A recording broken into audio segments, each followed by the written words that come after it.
Following is brought to you in part by MFC Studios. The views of the show's host and guests do not necessarily reflect those of the management, owners, or staff of this radio station. And now, it came from the radio.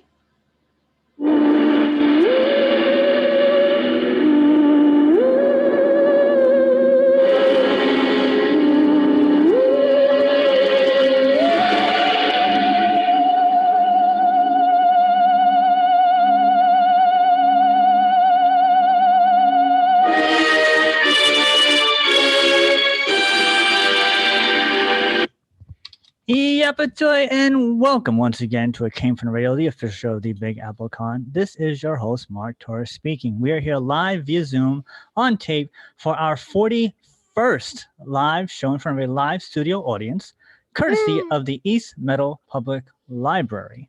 I'm here with none other than The Life of Jen or G's, Jen Elise Feldy. Hello. We have our Pronto Comics Dominic Definition Man Sperano. You realize that this live show at the library is now middle-aged. we're middle-aged, yes. We're middle-aged. What show are we going to have our midlife crisis at? Anytime you want, right honestly. Now. Yeah, I'm quickly approaching mine, so if it's you happening want. right now. Yeah. And we have our special guest who we're going to be talking to, with, and about, which is great because he's here, none other than author Cris Pasqueralle. How are you, folks? Buy this book. Good. There you go. You can't hold up the book on a radio show. Why You not? can on a You Zoom cannot meeting, hold though. you cannot hold your book Destiny Revealed on a radio show. It's a Zoom thing, dude. He can do what he wants. I don't know. I'm trying to figure out this technology stuff. All right, we'll figure it out. So, but before we do that, we have to take it away with the news. The news is brought to you in part by the fine folks at the Big Apple Con, celebrating over 26 years of comic bookness and pop culture stuff. For more information, go to www.bigapplecc.com. The next convention is scheduled for May 1st and May 2nd of this year. God willing. Also, We want to give our shout-outs for our Patreons, of which there are Danny Grillo, award-winning director Jared Burrell, Kyle Horn, Millie Portez, Newsday famous Dresden Media, Unji Kun, Shadow Rabbit Art, The Huracan, and Yasmin and Ray. You want to have your own little shout-out, go to www.patreon.com, look up It Came From Radio in the search bar, and just for $1, you can get your own little shout-out. Also on our website, www.itcamefromradio.com, you can buy us a virtual pizza. We would greatly appreciate it. So let's start off with the news. Always let's start off with the sad news, which is a little one bit of sad news and one half of sad news. Half a sad news? Half of sad news. We'll get to that one in a second. But first, sad news. Legendary actor Arthur Christopher Orm Plummer died recently after receiving a blow to the head as resulting from a fall. As with recent sad news recipients, the late Cecily Tyson and Cloris Leachman, just to name a few, Christopher Plummer was in everything. I personally remember him most for his performance of General Chang, the main villain in Star Trek VI: The Undiscovered Country. What do you remember him from, Dominic? I was gonna say that, like, he was a great Klingon villain in that movie. Probably one of the, I think the franchise's at least second best villain. Yeah, I think it was hilarious too when he was saying, "You have to hear Shakespeare in the original Klingon." That was one of his lines. I was like, "What? What?" But yeah, very good. Chris, were you a Christopher Plummer fan because he has your namesake? Aaron Von Trapp. Yeah. Yeah. Easily his most famous role. My wife and her sisters are big fans of The Sound of Music. I mean, they can perform it as the movie's going. So. Really, they can just get impromptu flash acting. Oh yeah, oh yeah. But yeah, that's where I know him from the most. You know. Yeah. You see him every year. Yep. Jen, yeah. Aside from a fall though, I didn't hear. Yeah, that. he fell and then he hit his head and that was it. If I may just jump in before we go to Jen, as the son of a senior citizen, I can tell you, like, falls are just one of the worst things ever. It's such a shame that that's what What took got him him. out? Yeah. But when you get to it, first of all, it's not, if you're like over 35, falling is bad. Oh yeah, it's no for fun. Yeah, it's like you don't just bounce back from a fall, but once you're like over 65, 70, you can track back so many terrible things to a person if they fell. Like it can be the thing that sparks Oh yeah. so many more health problems. So if anyone's out there listening and they've got a senior citizen in their life that they love, try your best to make sure that their home is fall proof. Well, I saw Grab it happen. bars, railings, things like that, padding. 2 years ago, my father fell, broke his hip, had the surgery, Right. and a year later he was gone. You know, just everything's just downhill from Wow. there. Yeah. It's my number one fear when it comes to my father. You know, Falls. no joke. It's no joke for anybody. Yeah, absolutely. Adults don't fall like kids do. Kids just fall, get back up, say, "Oh, let's try that again." The kids Exactly throw right. themselves You down. keep trying to stop yourself. Oh yeah. I got 4 screws and a steel plate in my back from rolling down a flight of stairs. I mean, I went down with another guy. You know, we were fighting at the time. He didn't want to go to jail, and I thought differently. One of the best things that I ever did in my life was study jujitsu and learn how to fall.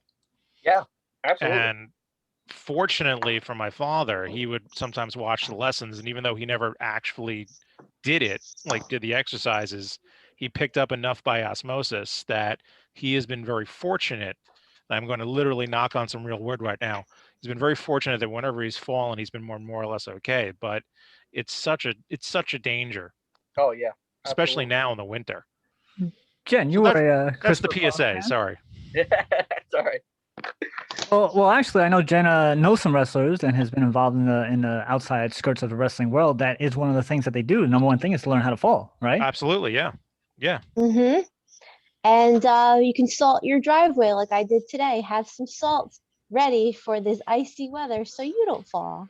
Oh, look at that! I'm Look at 36. that! I'm over 35. So according to Dominic, I'm 1 year in. I got to be careful now. Yeah. And no, but seriously, like you can at this age, you can start taking a bad fall and like things can go downhill very fast. Yeah, Oh absolutely. yeah. So, of note, Christopher was a recipient of an Academy Award, 2 Primetime Emmys, 2 Tony Awards, a Golden Globe, a Screen Actors Guild Award, and a British Academy Film Award, just to name a few. He was a spry 91. I mean, Yeah, it's rough. It's rough. Like just like I said, the past couple of times we've had a couple of just legends, just one after another after another. We're only in February. threes, man, comes in threes. Yeah. I don't know. I'm watching the Grim Reaper walk through the Hall of Fame in baseball and just start touching people on the shoulder. Knock it off, man. You're killing off my childhood heroes. So moving on Baseball. A lot of people are leaving in baseball. A lot. We had 9 Hall of Famers die this year. Wow. say What do I know? Tom Seaver, Joe Morgan, Bob Gibson, Whitey Ford. Oh, Whitey Ford. Don Sutton. Wow. Who else? Yeah, Joe Morgan, I said. Bob Gibson. Hank Aaron. Oh look at yeah. that. Yeah. Not to make it about my dad again, but my father got to meet Whitey Ford once in a bar. He told me. Yeah. Interesting. Yeah. So moving on to the not to the half sad news. From the follow-up sad news department. About 3 months ago on our show, we mentioned that a contestant on the show Wipeout had suddenly died during the filming of the show. At the time, not much information was known. However, now 4 months later, the details have been released.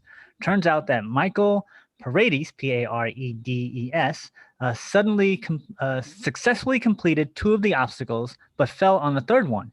He struggled to swim to the side of the pool, and he had to be pulled out. He was lifted onto a wheelchair, but quickly lost consciousness. Bystanders began performing CPR, and paramedics were called. He was taken to the hospital, where he was pronounced dead the following day.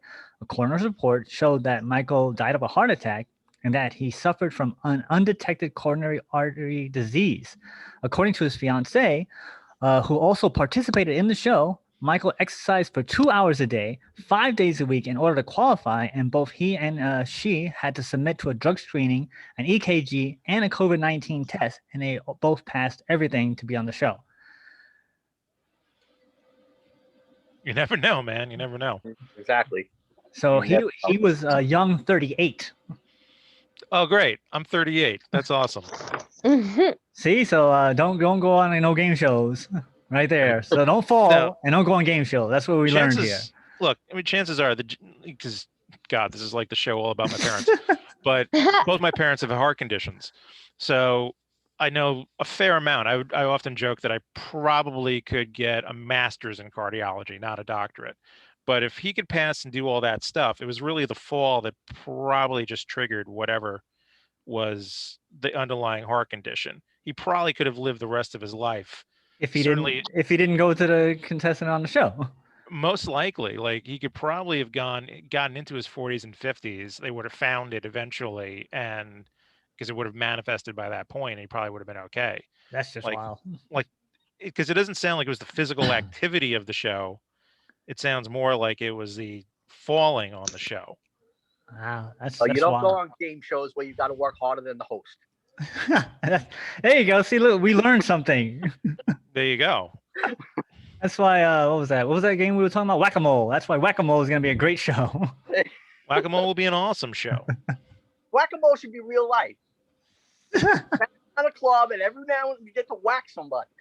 I agree. And it's a good place to take your kids if you have a lot of kids. We talked about this the last show. No, I'm thinking about running for office, and my whole thing is going to be: you can smack somebody once a day. Save it though. You can't carry it over to the next day, and don't use it too early in the day, because somebody else is going to say something stupider.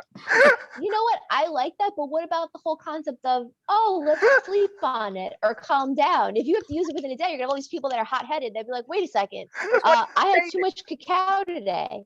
Well, you know what you do? You make a list of all the people who said stupid stuff during the day, and before the end of the day, you go back and find that person who was really stupid. Listen, remember, like 1 o'clock, cross path, and you said this? Bang! I don't Where know. are I you should running sleep for on it. office? I want to vote for you, though. I'll tell you that. That's what I want to know. Like, where are you running for office? All right. You don't want me running for office. Yeah, I do. Because I might honestly just vote for you now and move. Like, if it's local, I'll move to that town. I have like no filter at all. All right. It's great. This is fantastic. Moving on. I walk around with a T-shirt that says "I think," therefore we have nothing in common. So. Oh, I like this. This That's- is good. Great choice of guest, Mark. Moving on. From speaking of games, from the GameStop Bucks. Wait, that's not right. The GameStop Buck Stops Here department. Wow. Recently, Hey, at least you say. Recently, at least two hedge funds bet that shares of GameStop would fall, decided to engage in what's known as shorting the stock. At the same time, in direct response to that, groups of investors on Reddit started buying shares of GameStop, which in turn increased its market value in a huge way, creating "quote unquote" a short squeeze that forced the hedge funds into losing a ton of money and prompted one hedge fund, Melvin Capital, to need and ask for a $2 billion with a B dollar bailout. All of this, which has in turn prompted trading apps such as Robinhood to put restrictions on certain stocks to prevent this from happening again. What's funny is that none of this had any effect on the day-to-day business of GameStop, which has been doing poorly even before the pandemic hit last year. Yeah. Any GameStop? Did you guys ever go to GameStop? I was never a gamer. It was funny. I heard about this story as it was happening about a week or so ago. We were sitting. I lost at $8. mechanics. Did you lose $8? Yeah, you lose more than that. But I heard about the story happening, and I found out about it as I'm sitting at a mechanics place as we're getting something done to my car, and I was like, "You're kidding?" And he was telling me like some guy like got in on it early when GameStop was still like $5 a share, and he made like 90 grand on it. What? Yeah, it's and the Wolf of Wall Street, Jordan Belfort's been like all over like the talk shows. He was talking about it, and he was saying it's basically like an altruistic pump and dump scheme where people have just artificially inflated the stock because they don't like the hedge funds. Which, look, I get it. Like the hedge funds are annoying, and they do like some shady things where they like put rumors out about stocks and kill companies. The truth is though, like no matter what, GameStop is probably not surviving, no matter how many people bolster the stock, no matter what's happening. It's kind of like going the way eventually of Blockbuster. How many people are buying their video games now online? A lot more.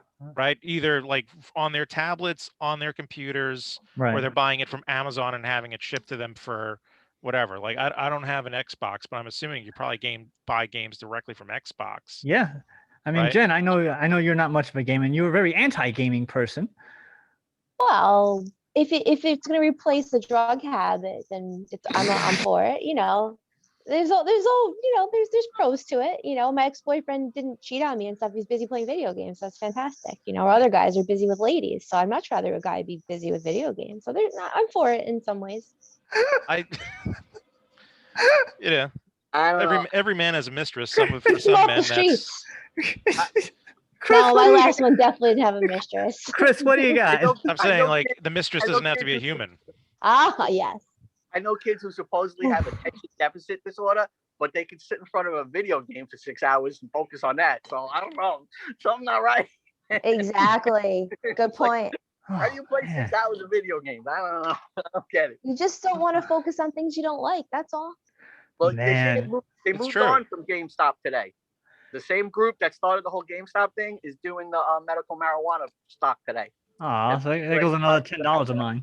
Oh Well, man. that I don't get because medical marijuana is just going to boom. Well, they're anticipating the legalization across the board, and the medical marijuana's got to switch over. Oh yeah. And then boom, Well, that's because like even Cuomo said he wants to work on that by April, and look, if there's going to be something that guy's talking positive, the teacher from Charlie Brown. yeah. Say that again. What did you say about Charlie Brown?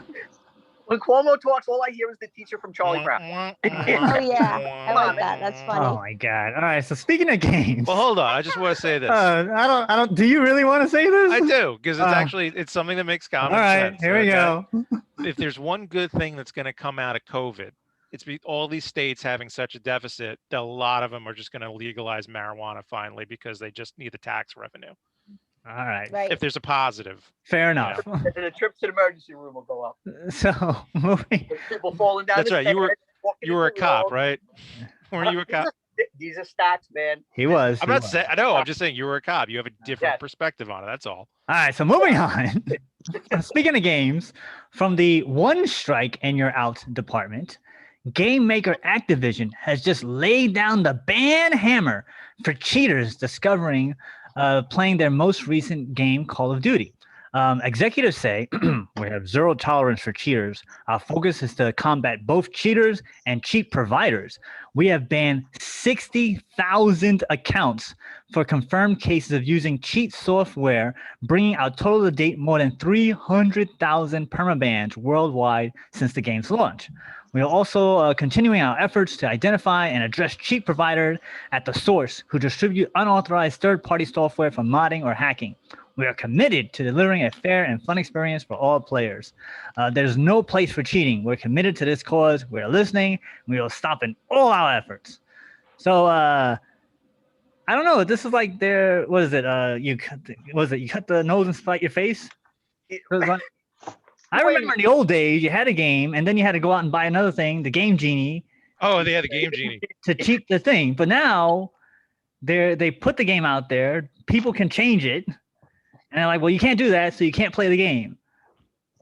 I don't look. Wasn't the whole thing like the cheat code? Wasn't it like the holy grail of playing? Yeah, the cheat code was the thing. You had to up, down, left, right. Yeah, that was the right. point. So that's what I thought. Like, look, I got a series of like different like multi-game systems now because I wanted to get back into playing like vintage games like Super Mario and Sonic stuff from when I was a kid. And like I'm starting to look up the cheat codes again.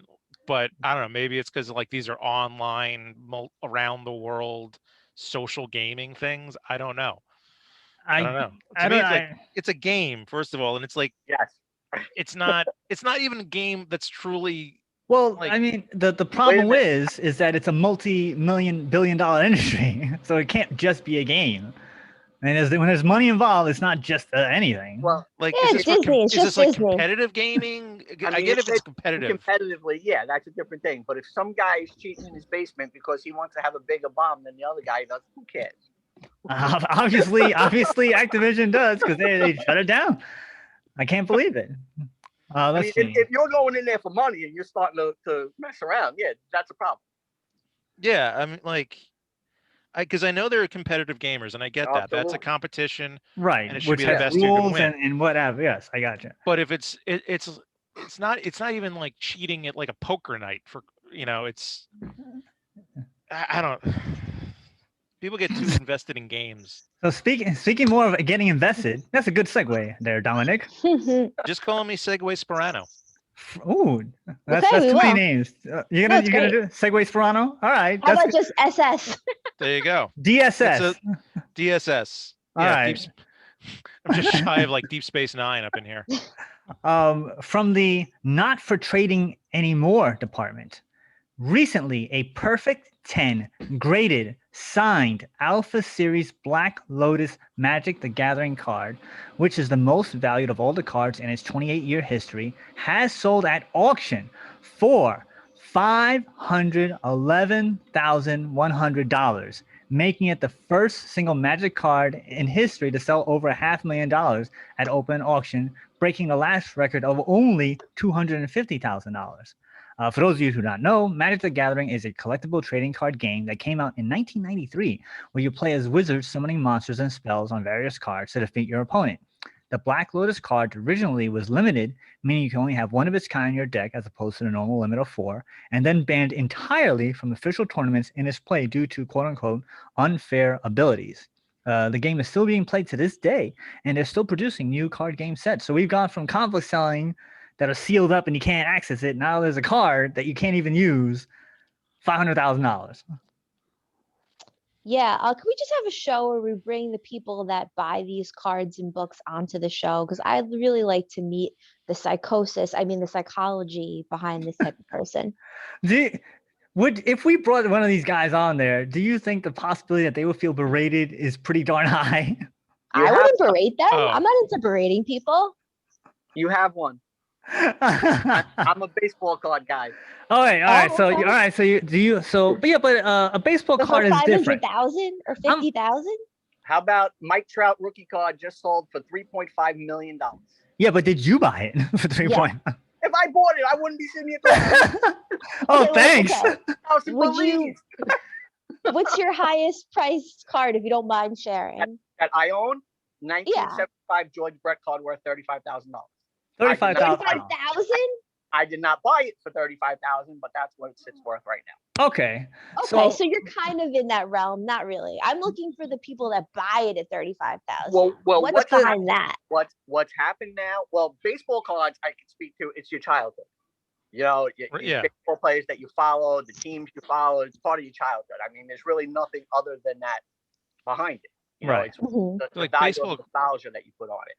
Baseball cards like make sense because one, they're small and easy to contain for the most part, and two, you have a higher chance of them seemingly going up in value. Whereas like comics, any comic you're going to try and buy today to go up in value already costs a lot of money, like what Mark is talking about. And anything that's coming out now is never going to be worth something. But at least for baseball cards, I can say, it's a Yeah. card. You can actually look at it, both sides, and enjoy it because it's just a Right. card. But if you have a card that's part of a game, you can't play it in the Yeah. game. If you got a book you can't read, you can't. What's the point? That's when I'm like, there's no point. Baseball cards, I'm like, oh, that's what they are for. That's what Yeah. they do. But a $500,000 card that you can't even use or play, just to sit there. Yeah. Right. Cards You- across the market, Pokemon cards, all of these cards have gone up since the whole quarantine thing. It's been a way Yeah. for people. People have refound their hobbies again. And what happened with baseball cards got flooded the market in the 90s when it started taking off, and card companies just started making more cards. I remember just that. like After comics. But after 25 years, people were seeing these cards weren't worth anything, and they got rid of them. Now, some of them are very rare again. So it's seeing a resurgence because of that.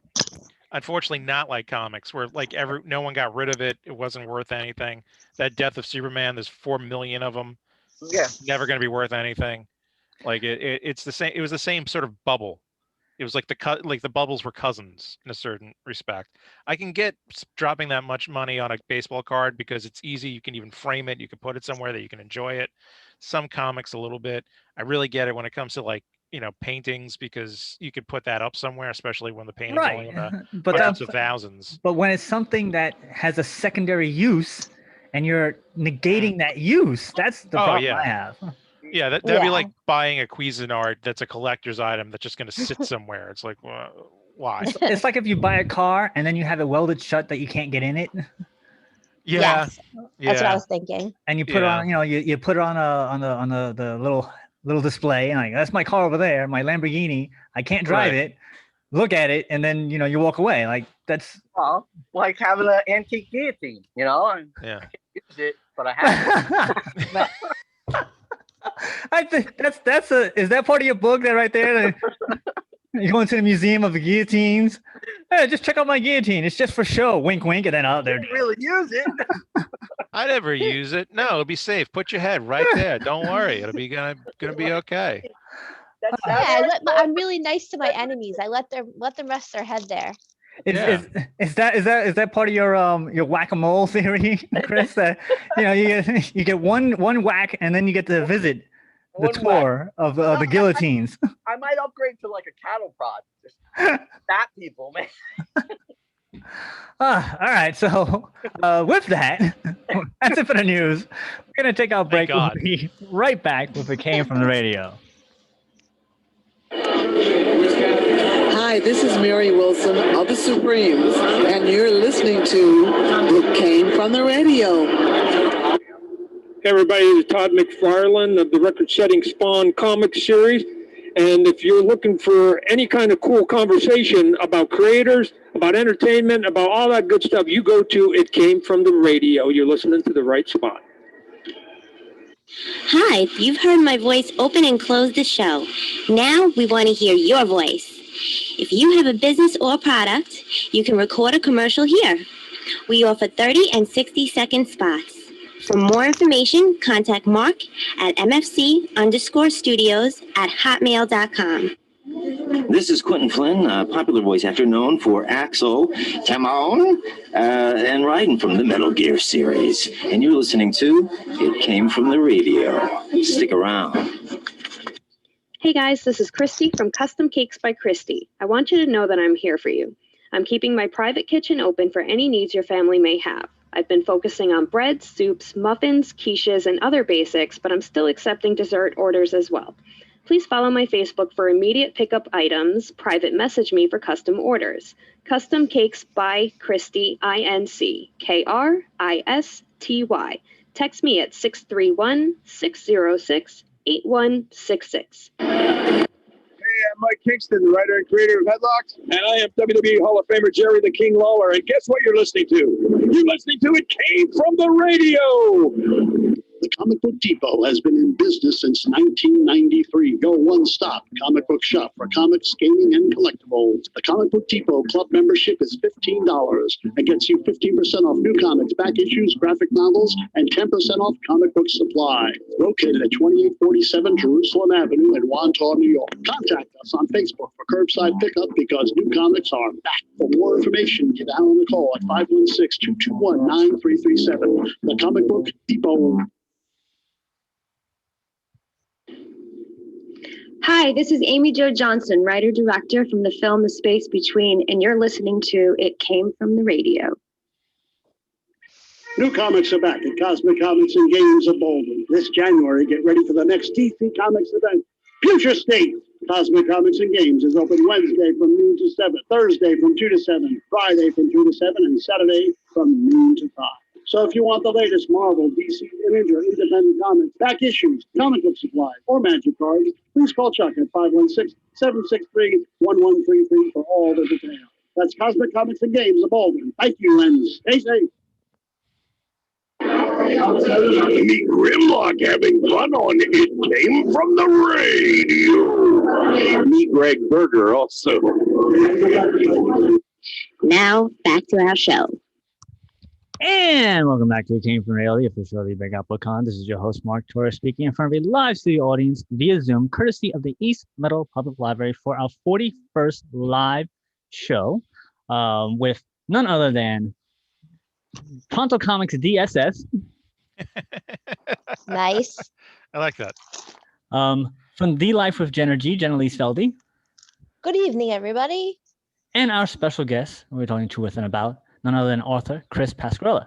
How are you, folks? Before we get to the question, I just want to mention that the East Meadow Public Library has tons of events virtually for the foreseeable future. Just go to www.eastmeadow.info, and they have stuff every single day. You can go check it out, and you can enjoy it. So let's start with the question. So Chris, it's been a while since you've been on the show. You actually were you were in person for our I don't remember which one it was, but you were in one of our live shows. Yeah, I a long remember that time show. ago. What has been up with you since then to now? Let's start with that. Oh, let's see. Destiny Revealed is we've made a teaser reel. We're trying to shop it as a movie or a web-based TV series. That's online. That's on YouTube page. You can actually check out the teaser on YouTube. Yeah, the teaser reel's on YouTube, and we're trying to push that for that. I've had a couple other books come out. I have a detective series that I started called C.C. Mullins, The Adventures of C.C. Mullins. About kind of like a psychic Encyclopedia Brown. Wow. And just working and writing, trying to get this movie made. Talking to a lot of producers and a lot of people got to write a check. So I'm talking. that should be your first thing out the mouth. Whenever you meet somebody, who writes a check, stop talking. Yeah, that's it. Yeah. How long is the movie going to be? Is it going to be a feature or short? Well, honestly, the way we're going, we really like to do 1 hour episodes, like a web-based series on Netflix or something like that, because it's geared for 9 and up. And that's what these kids watch. They're watching TV on their phones, which I don't get it. I got a big screen. I don't know how you go back down to but they do.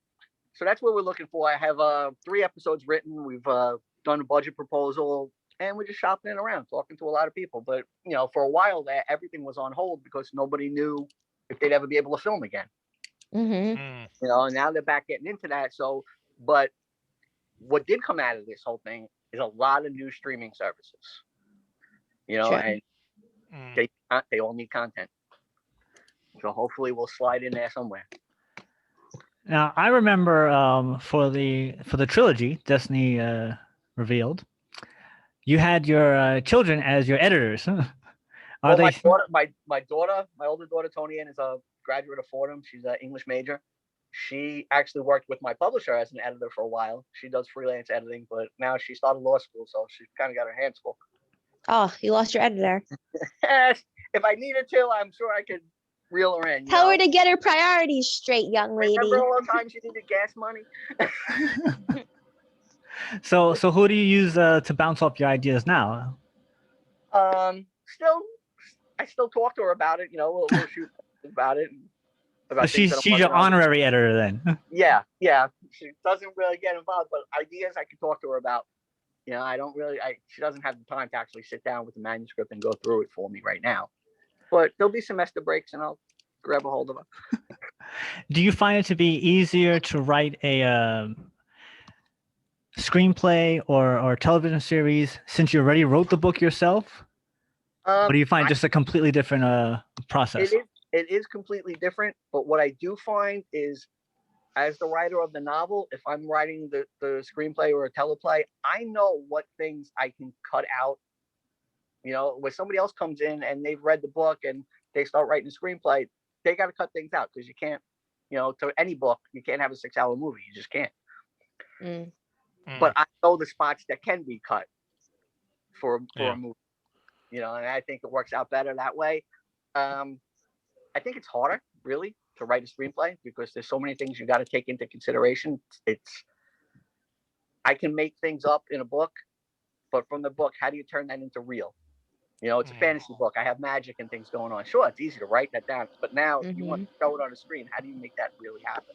There's always that dichotomy of what works in a book and what works on a screen. Sometimes you're lucky and it both works. Yeah. But there was a scene in the book, Get Shorty, where Chili Palmer gets into a Cadillac and drives off. But the creators of the movie knew it's funnier to put him in a minivan.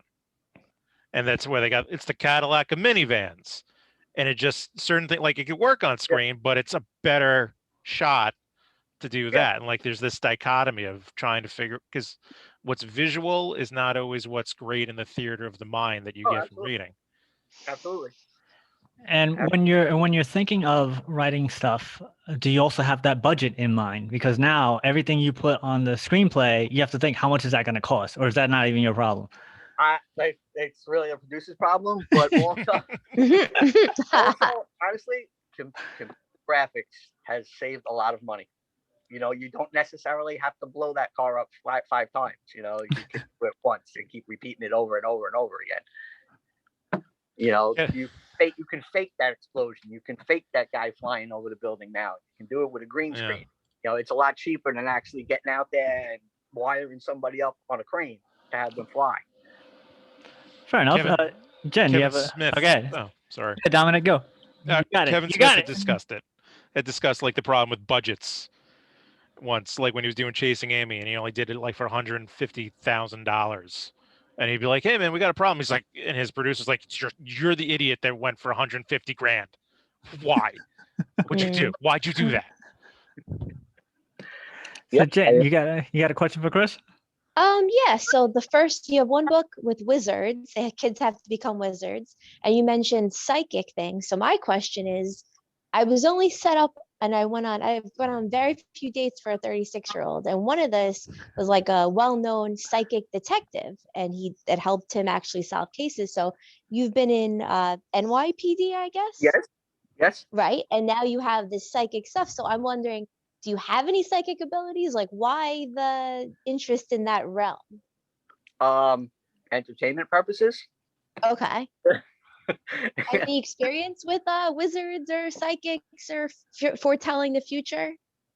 Well, a friend of my family's is the Long Island medium. So Okay. I went to high school with her.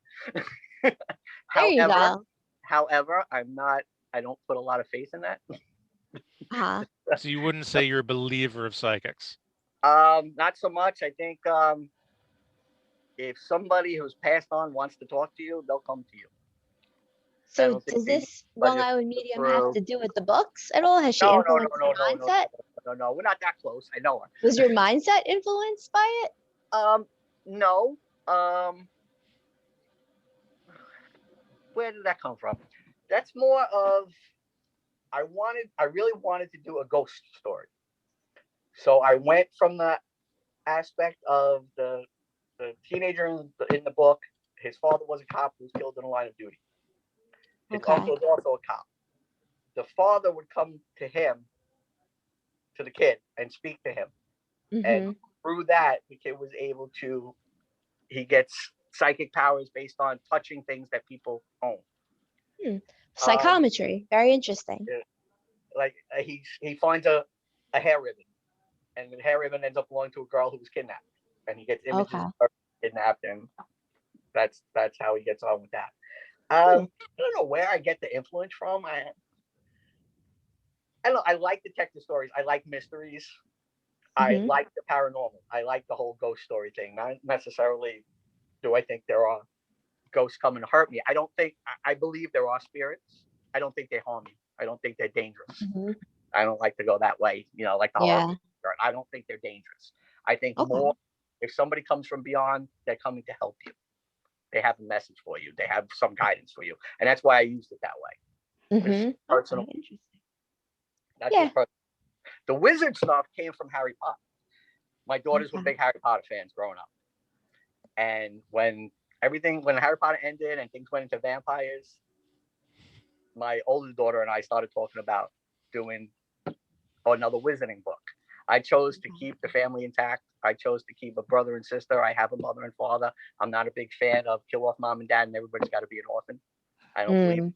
I think it's important that kids read stories that have a family intact and learn that, yes, I can grow and learn and do things on my own, but I can get advice from people who have been there before. And I think that's important for me. That's a message I want to put out. Your family is important. They're there for you to help you. You know, like I hear kids say, we used to say this kids too, when you get in trouble, oh, my parents are going to kill me. No, they're not going to kill you. They're not going to kill you. Okay. They might get angry with you. They're not going to kill you. Relax. As a police officer, I used to say, I had a young girl was in a car accident. Her first car, she crashed her car. Oh, my father's going to be so mad. I said, no, you're not. Your father's going to be relieved that you're okay. Right. And that's what I think kids need to know more of. Your parents, your role models, they're happy that you're okay, even when you screwed up. That you didn't get hurt. You didn't hurt anybody else.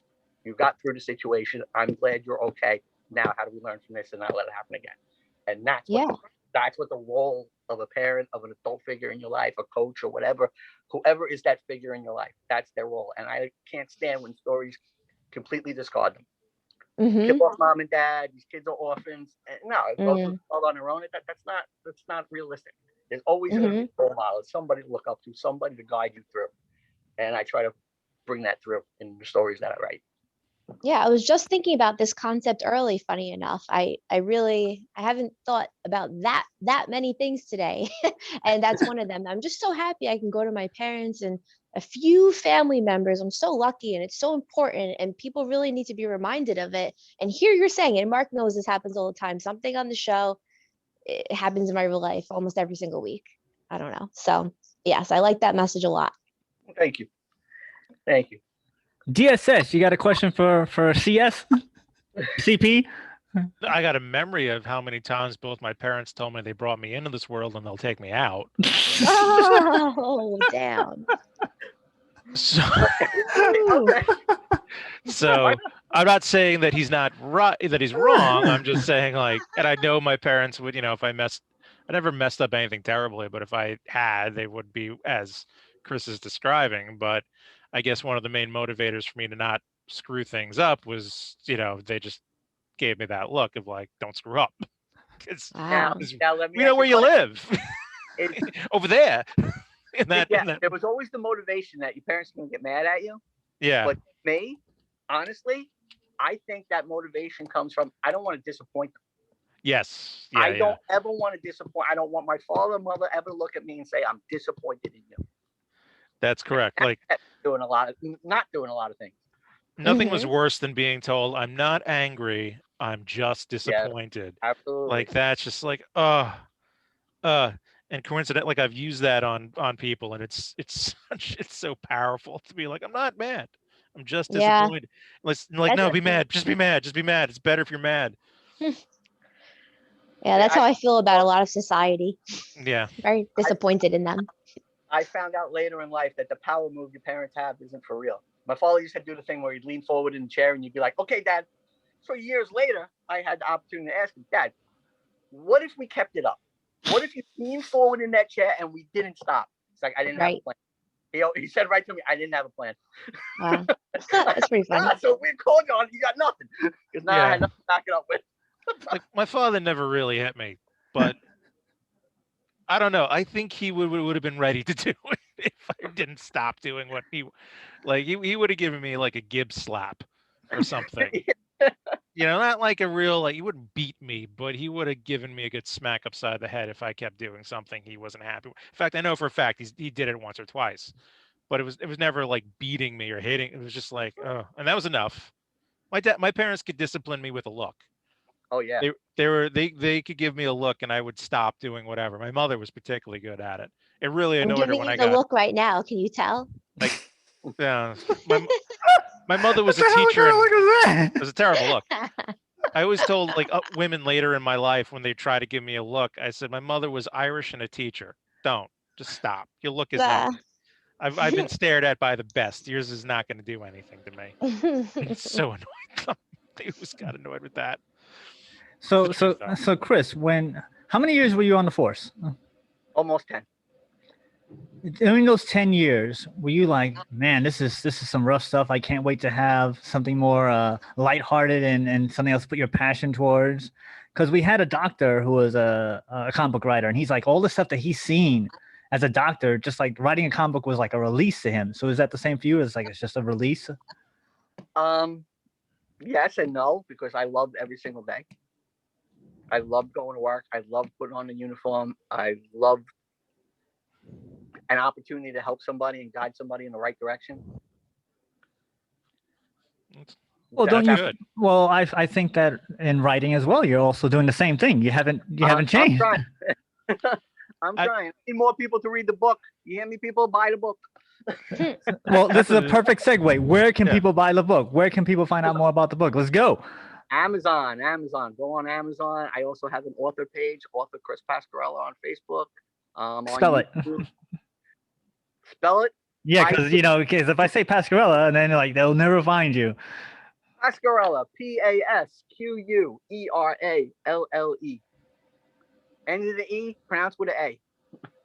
Yes, that was. I remember that was one of the first things you told me when we first met. Like, this is how it is. Just say it and let's keep on moving. I was like, all right. Mark has got a hard time with like Italian pronunciations of things. Any pronunciations of things. That's true. That's true. Italian words are easy. Just say every letter. Say every letter. It's calamari. It's not calamar. It's very, yeah. How do you say mozzarella? So all 3 books are on sale now. Yes, all 3 books: Destiny Revealed, Paths of Destiny, and Quest for Destiny, all on Amazon. And what about the new Encyclopedia Detective Brown? CC Mullins is also on Amazon. And I have a book for a more older set that kind of, because I was a philosophy major in high school, I threw on that and I did a kind of like the debates of Plato. You know, so I have a one on I pit a theology professor against the physics professor, and they discuss the existence of God. Yes, that's the orange book, right? With the cover, the orange cover. Yeah, see. And what's the name of that one? That is called The Debates on the Existence of God. So we are in a world of crossovers and multi people meeting other people. And any of these books are going to have any type of crossover, or are they all 3 separate universes? Keep them apart. Let's just. Yeah, they're separate universes, but the Destiny trilogy has kind of been poking at me a little bit to do a prequel of some of the characters. I mean, So when you never go full Lucas. Don't go George Lucas, man. It works for him. Guy's got $1 billion in the bank. That's a good point. When you make characters and you write a story, we've talked to many authors and creators that they always have that backstory already written down. So is this something that you've already written down, or is this something that you feel that you can explore more of? I am very much by the seat of my pants when I write. I don't plot things out. I don't have index cards. I have a beginning and an ending in mind. How I get there, the journey is up to the characters to drag me along. They tell the story. So for the mystery book, do you already know who did it and how they did it and how they're gonna get caught? No, that's it. I know who did it. The why and the how they get caught will develop as I write. Wow. Interesting. So when you write, it sounds like you're going on an adventure in your own mind and we're along with you. It's not really plotted out so intentionally prior, right? I think the characters tell the story, and you can't tell them what to do because they won't always do it. They're like kids that way. You know, you can tell the vegetables all you want, but they might not do it. You know, there have been times when I have written things down and I can hear a character yelling at me, "I would never do that." And I stop it. I've thrown out 60 pages because that character won't do that. Sounds like you might be attached to the psychic world. maybe other people are telling your stories just to give your me the pen. lotto They sound a little numbers. bossy. Just give me the lotto numbers. That's all. Like Agatha Christie came to hate Poirot. Like she created this hated the character. It was as real as a person to her. Hated everything about this guy. Now, not that you hate your characters, but are your characters to that level of reality in your mind? Yes. Where like they're talking to you. Yeah. Yeah. They do talk to me. They tell me the story. You know, but I got to the end of the trilogy. You know, I'm writing Quest for Destiny and I'm getting near the end of it. And I'm like, really, you know what? I'm done spending time with these people. I spent the last 3 years with people. I'm done spending time with these people. And I can see how that happens, you know, because they do become that real. Right. Developing them that, you know, sorry, you spend time with your family members all day long, every day for so many years. You're going to be like, listen, I got to get away from you people. And it's the same thing here. You know, at some point you got to distance yourself. Yeah, I get that. So has there ever been a situation where you had a character that you in particular just hated in every way, shape, or form, and like, man, I really have to use them in this book. I don't want to use them in this book, but I have to? If it works for the story, I'll let it go. You know, I'll fight with it. I'll have the fight. It's working for the story. Let's have the fight. It's okay. You know, let's write the fight in. If I got a character who's fighting me and it's just, I don't like this person, but you know what? The story works. Let's make them even worse. Wow. Let's make the reader hate them too. What rules do you use? I like it. I hate this character. I'm gonna make everyone else hate this character. I'm gonna my assassinate him. The main character of Jack in Destiny Revealed, I have had plenty of readers tell me, I want to see what happens to him, but he's a brat. I'm like, yes, no kidding. Yeah, he's me. Do you like now get why Arthur Conan Doyle's like, Holmes, you're dead? Yes, absolutely. Absolutely. Yeah, because like I've had enough. Because if you leave it out there and it becomes a beloved figure and you haven't terminated them or ended their story, people are going to want more. They're going to want another book. They're going to want and you don't want to write that other book because you're done with these people. So I'm sorry, he died. I mean, clearly, the money was good enough.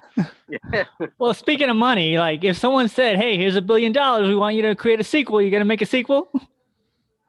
Wow, he had to think about it. That's integrity right there. He didn't say, "Yeah." Integrity of the story ever. Wow, So, that's like, awesome. People say to me all the time, "Would you just sell the rights to the books?"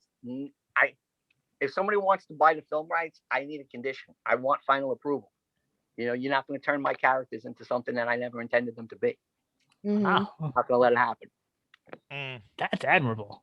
So we're almost out of time. No one's also handed him $1 billion check. So I don't saying. Anyone's going to, but you know what? I'm 54 years old. I've lived like this for now. I'll keep going. I'm good.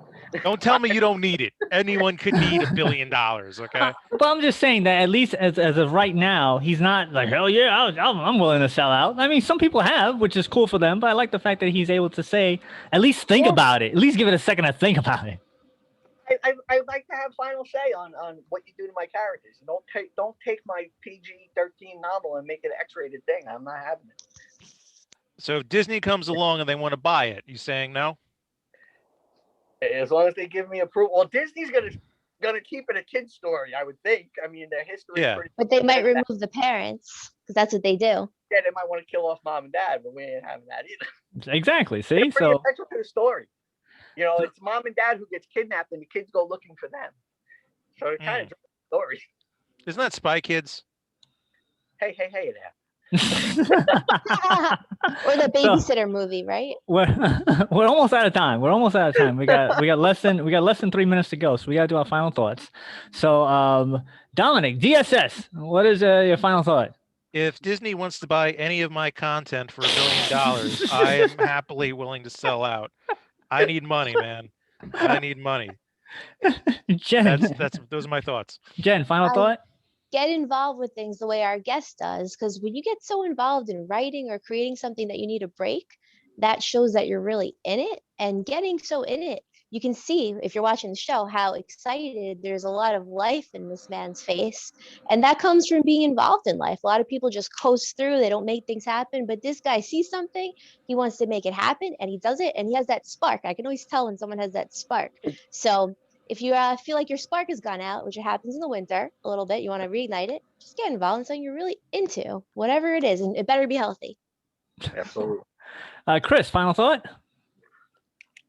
Small things change the world. The smallest thing you can do to make somebody's life a little better can change the world. You know, so here's my challenge for everybody. I want you to say hello to a stranger tomorrow. Just in the store, wherever you are, somebody just say hello to a stranger tomorrow. And see how better you'll feel. All right. Well, my final thought is this. Thank you for being a guest. Thank you for coming back on the show. And one of these days, we're planning to have you in the actual studio when we can. That would be good.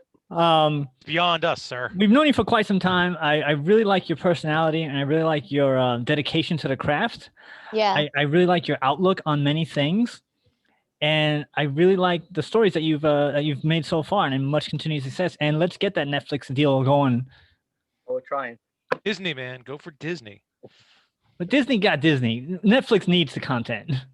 And you can make memes of your stuff. That's one thing you can do if you don't already on Instagram and Facebook. You can make a meme of little scenes.